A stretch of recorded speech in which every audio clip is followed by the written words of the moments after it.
Israel में एक अकाल पड़ गया। एलीमेलेक, नाओमी और उनके पुत्र भोजन की खोज में मोआब को गए। एलीमेलेक मर गया। पुत्रों ने मोआबी स्त्रियों ओरपा और रूत से विवाह कर लिया, तब पुत्र भी मर गए। तीनों स्त्रियों के पास पति नहीं थे। जब इज़राइल में अकाल समाप्त हो गया, नाओमी ने घर जाने का फैसला किया। मोआब में ही रहो, उसने अपनी बहुओं से कहा, ये तुम्हारा घर है।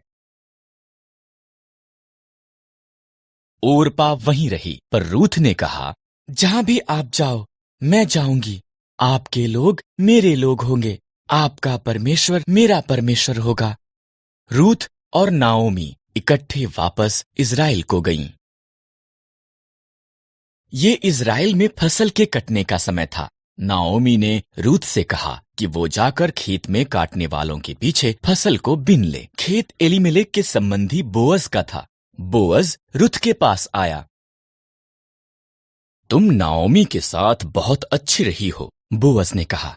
घर छोड़ना मुश्किल रहा होगा, परमेश्वर तुम्हें आशीष दें। उसने रूथ को भोजन दिया और अपने जवानों को उसकी देखरेख करने को कहा।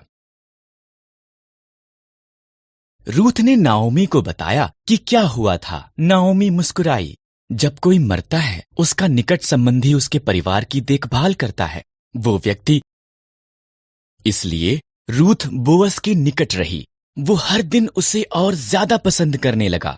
बोअज ने एलीमेलेक की जमीन खरीदी और नाओमी और रूथ की देखभाल की। तब उसने रूथ को उसके साथ विवाह करने के लिए कहा।